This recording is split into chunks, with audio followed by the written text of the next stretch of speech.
Bones tested positive previously. It was his second offense. He served a maximum suspension of 4 years, and yet he is only serving 15 months.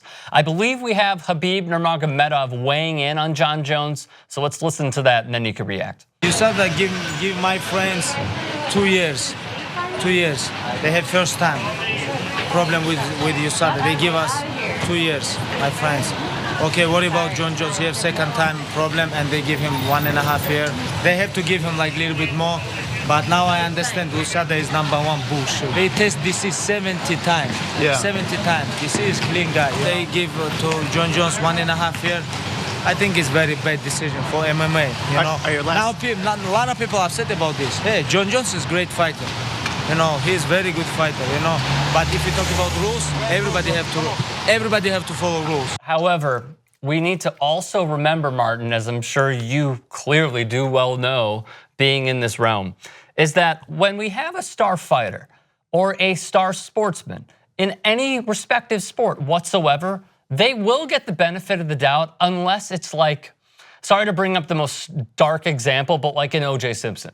Like no matter what, if it's drugs, if it's money, if it's whatever, as long as you could sell that own product that Jon Jones, for example, is selling with the UFC, they're always gonna bend the rules a little bit from an organizational perspective in order to benefit off of this own fighter. Do you agree with that? It's America. America loves its celebrity. It loves its celebrity athletes. And if you're a big name, you'll get a far easier ride from the fans, from the organizations that you play in, and from pretty much everybody compared to if you weren't. Would Sloane Stephens have been given as much of a free pass as Serena Williams did 2 weeks ago? I don't think so. And it's all about celebrity power. And Jon Jones, no question, is one of the biggest celebrities in the UFC. And the UFC needs star power. When McGregor's not fighting, it's short on true crossover mainstream star power. Ronda Rousey's gone. Jon Jones is one person who can cross over. He's popular. He's good looking. He's charismatic. He's the kind of guy that people will pay pay-per-view figures to see fight.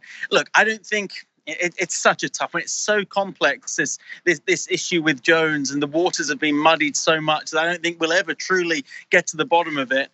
Did Jones get the benefit of the doubt if there was some doubt there? For sure he did. Let me ask you one more question. Dana White said no chance Jon Jones headlines UFC 230. It is in his home state of New York. I am not calling out anybody. All I'm gonna say is Dana White has at times said one thing and then done the other. Conor McGregor could even be the most prime example of saying he'll never fight again, and then he signs a 6-fight contract. Do you believe that Jon Jones will headline the UFC 230 New York card? No, and you say at times Dana White doesn't tell the truth. I'd say at times he does tell the truth.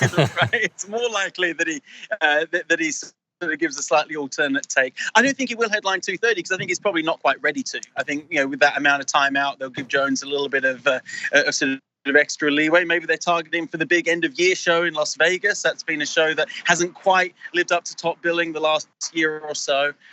So I mean, I don't think it's sort of anything to do with White in this occasion trying to pull the wool over everyone's eyes. I do think they'll give Jones a little bit more time. They have some big marquee events coming up towards the end of this year, towards the beginning of next year. I think they'll most likely slot him in for one of those. They have some plans. They have some plans for later in the year. They're looking at Daniel Cormier, Brock Lesnar. They're looking at getting Nate Diaz back. They're looking at they're looking at a big women's sort of crossover fight between Cyborg and Amanda Nunes. I think when they want Jones back, they want him at his best, and they'll give him a bit of leeway to do that, as they may have given him leeway on a couple of other things. Alrighty, Martin Rogers of USA Today Sports. Really appreciate the time, brother. Thank you so much. Thanks, guys. You know what's my favorite song? You could ring my